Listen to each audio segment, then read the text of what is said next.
Whatever you're living by that is not yourself is somebody else's dream. For we adopt dreams to replace the contact with the essence that we are. We adopt dreams fabricated by others, dreams of success, dreams of life, dreams of being, built up, constructed, fed down through layers of our own misunderstanding. For when you know your essence, and when you come closer to your essence, you need less of anything else. So I thought I just wanted to share some writing that those thoughts came from. So whatever you're living by leads to more of the same. If you're living by love, you create love. If you're living by fear, you create fear. Because you are the expression of consciousness. And whatever you choose consciousness is, that is whatever you choose life to be, life reflects it. Whatever you choose consciousness to be, your consciousness reflects it. Whatever you choose life to be, your life reflects it. So the deep-seated understandings that you have about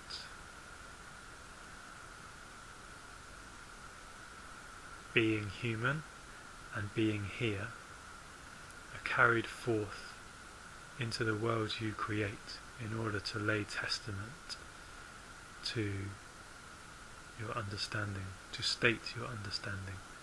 What we create in the world is a statement of where our consciousness is at, of where our understanding is.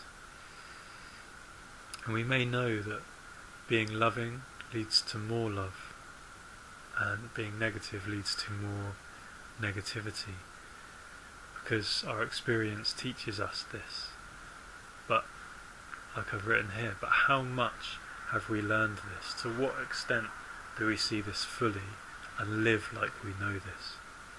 For truly knowing something is living that way. Knowing is beyond a mind construct, beyond a filed away understanding.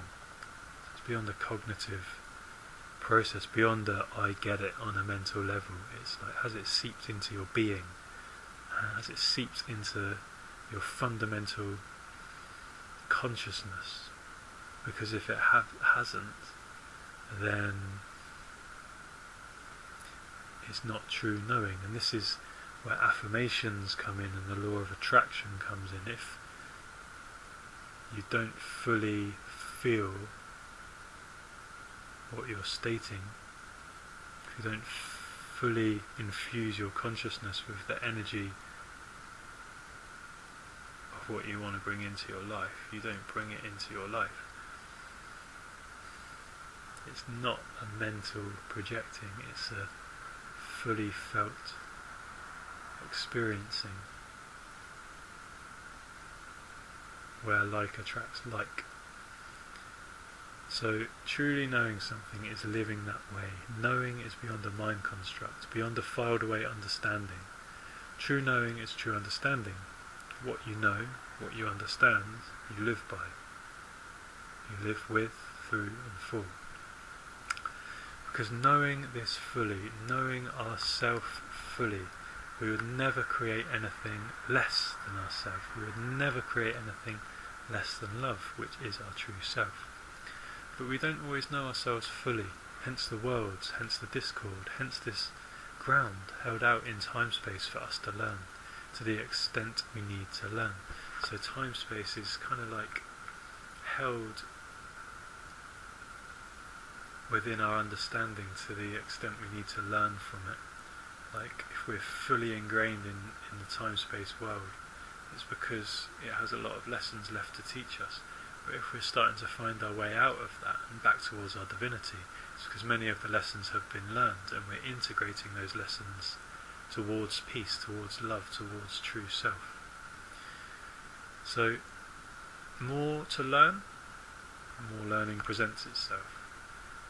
as we are reaching towards a harmony of truth.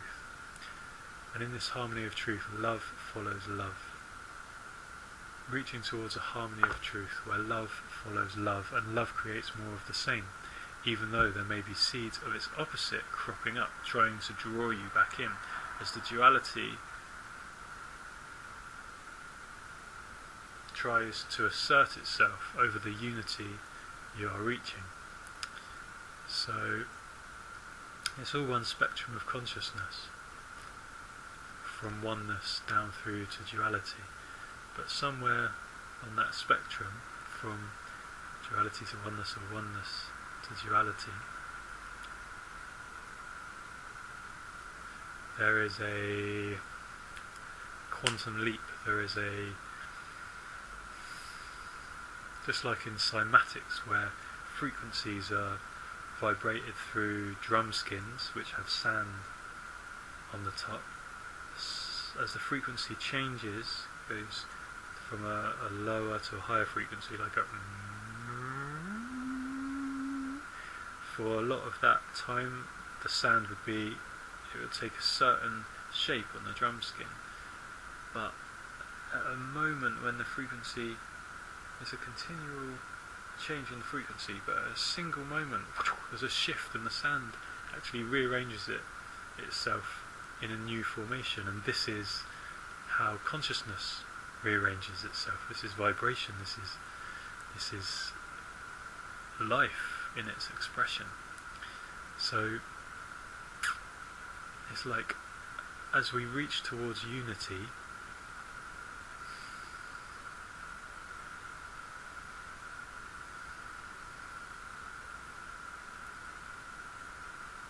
duality is also holding us from it. It's like a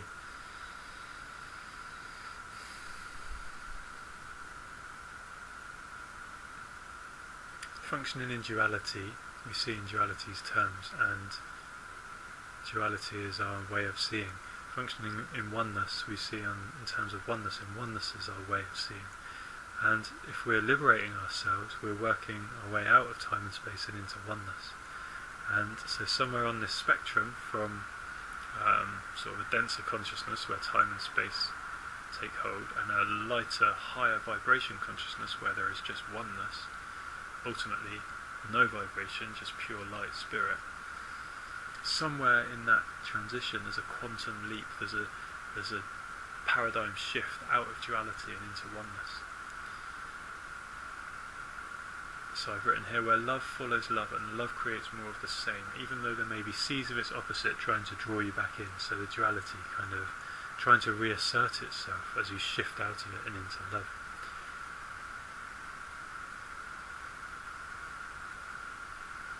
As the duality tries to assert itself over the unity you are reaching, and you are reaching that unity through your own unification. So you reach unity as you become united. It's all self-fulfilling, because the unity you reach is no different from the unity you create within yourself.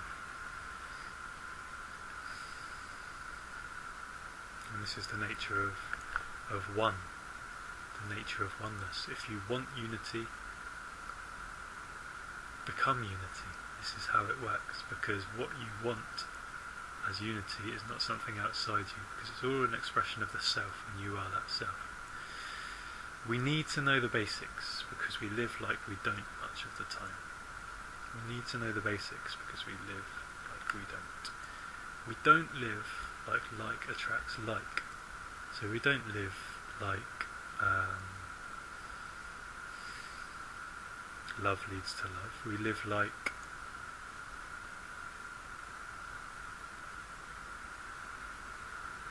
time-space experience leads to love, and it does through the journey.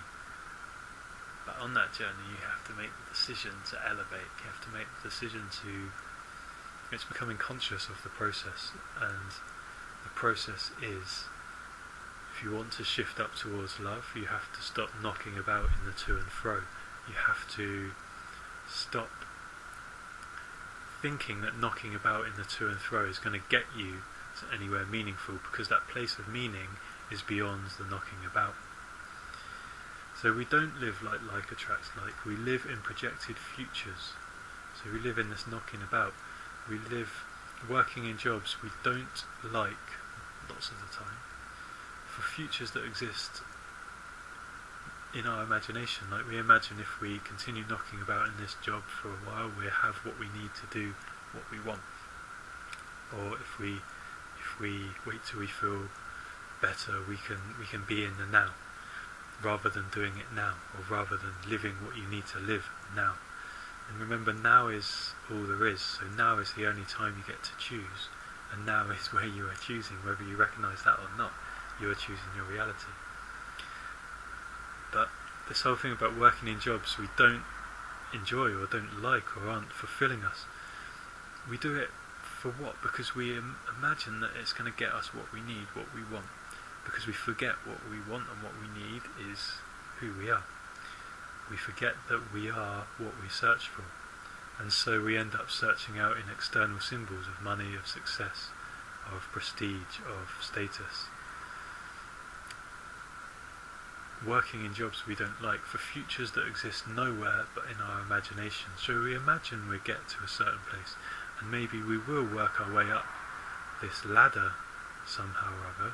But where does this ladder lead? The societal ladder does not lead to the same place that the ladder of spiritual progress leads to. The societal, well, it might do eventually, but it's a different system entirely.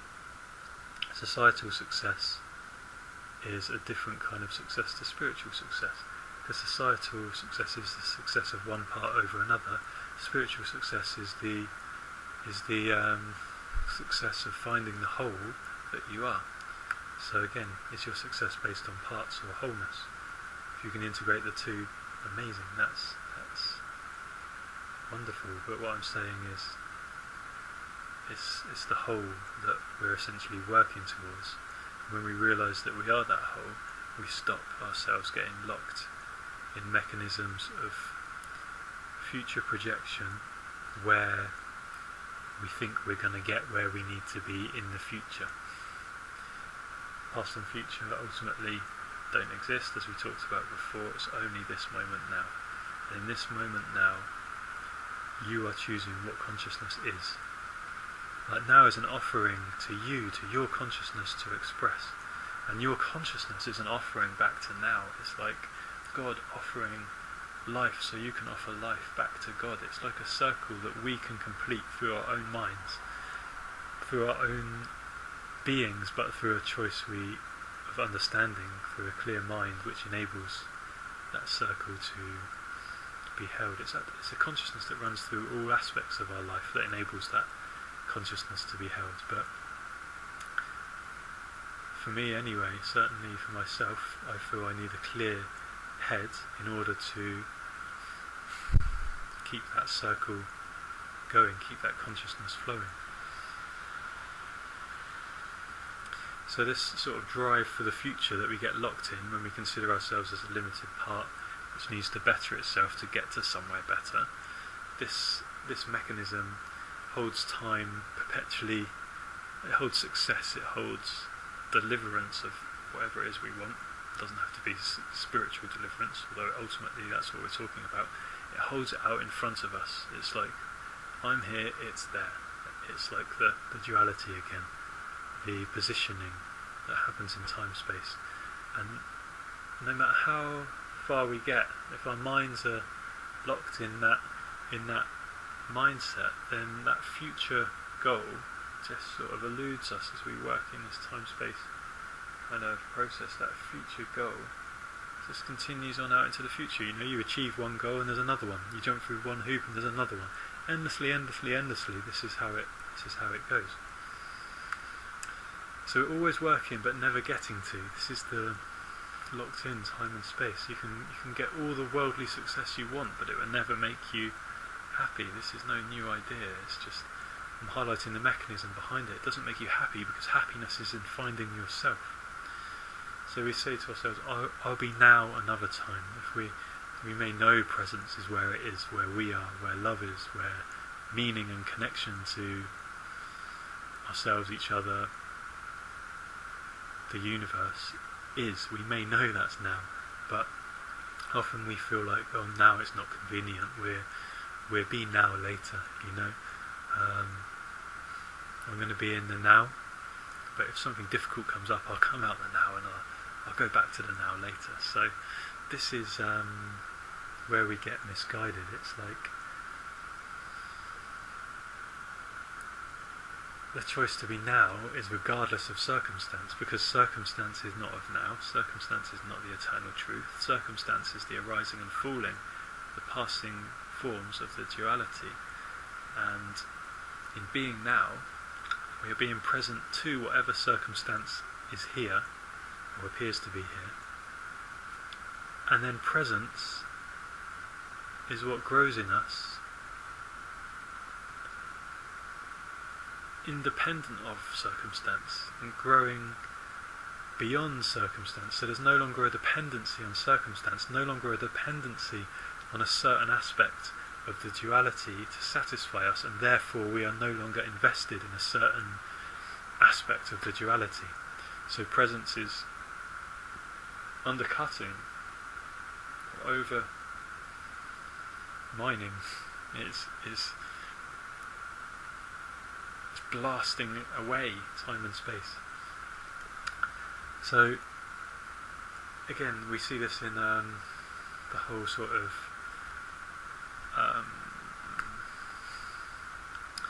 you know, like we're educated from a young age into a certain way of thinking and being, and the goal is to create a nice life for ourselves so we can enjoy it in retirement. Like I've written here, I'll work up a nice pot of money my whole life, then enjoy my retirement. Great if it works like that, but placing security in the system is a thing of the past. That's one point. And we can only be secure, we can only be wholly secure in wholeness, in truth. Besides, you have formulated your ways by then, be conditioned into your habits, and the habits of the world, the habits of the push and pull, your mindset will be cemented. And so when you, even if you do reach that stage, even if the retirement age doesn't keep getting pushed up, even if you do reach that stage of retirement where you've got a nice sort of secure lifestyle,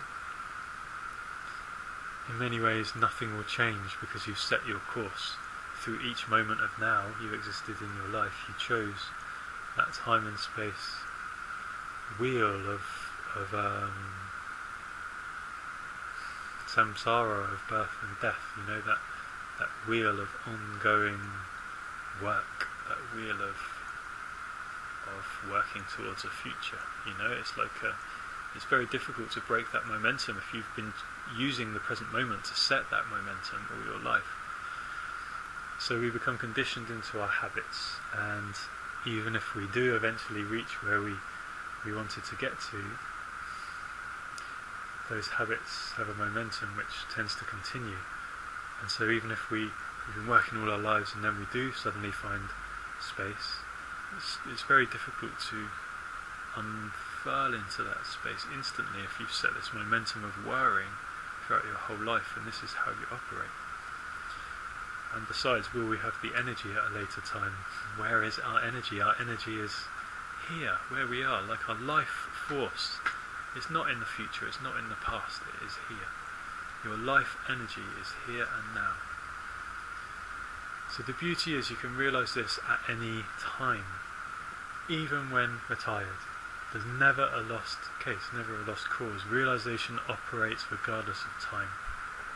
Just like presence, timelessness, eternity, they are not time that stretches on forever. They are moments of pure present attention here and now. So these moments of pure present attention, we've got like our lifespan in time. These moments of present attention can be sprinkled, can be our anchor throughout that time and space reality. And these moments of presence, these moments of anchoring self, this is where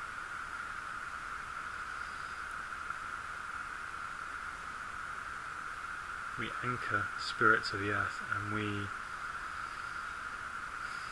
cultivate that presence that we are. We can enter this presence that we are at any one of those moments, and the more we do that, the more we find presence in our day-to-day lives, the more presence becomes familiar to us, and the more it reveals to us.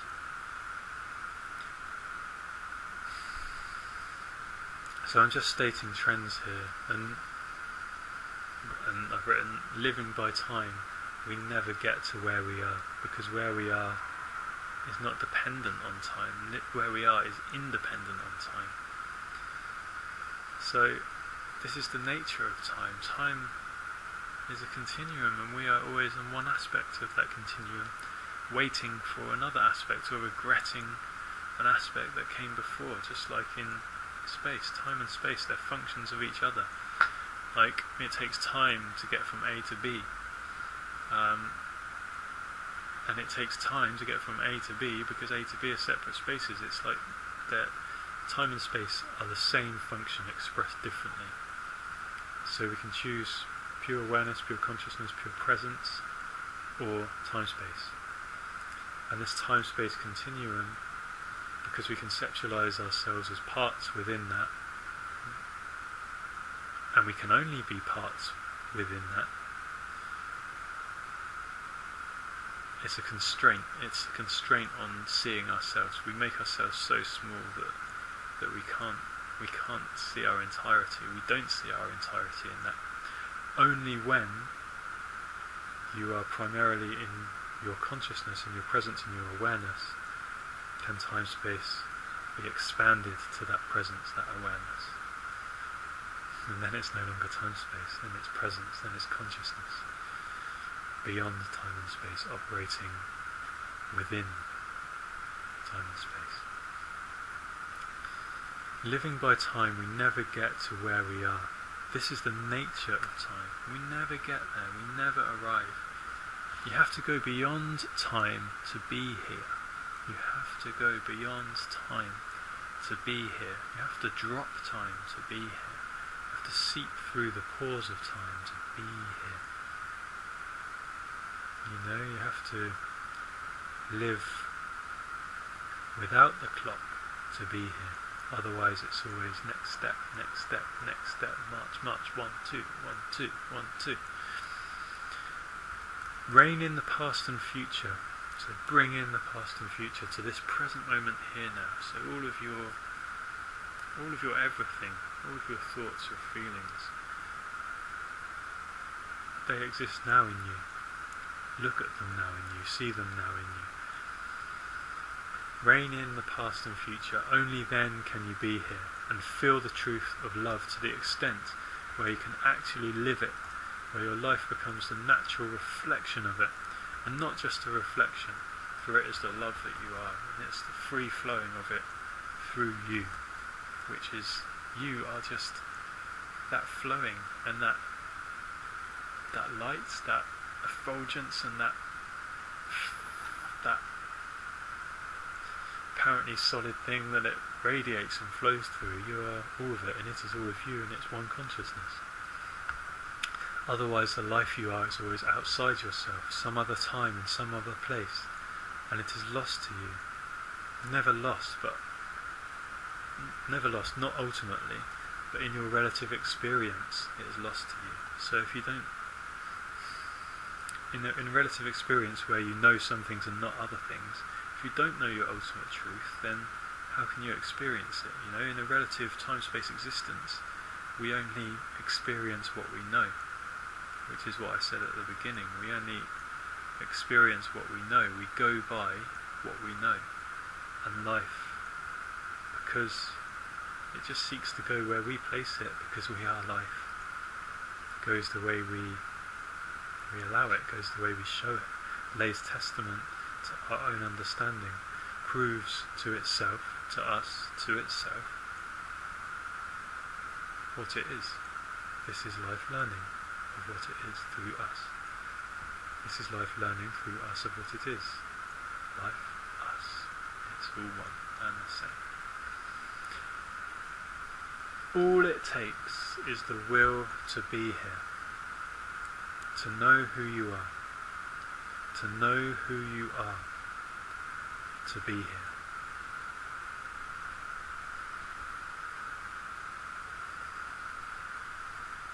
So this is presence.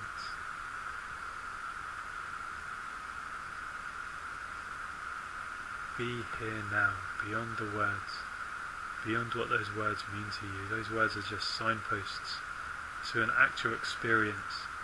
It's easy to say be here now, but to actually be here now is the most simple, sublime and profound experience that life can have, because this is where life is, and this is where life touches itself in its entirety.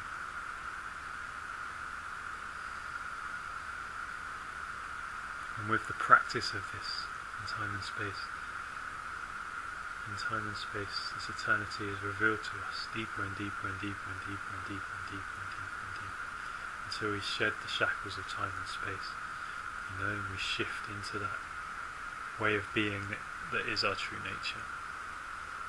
It is true presence, true love, true being, that which we are.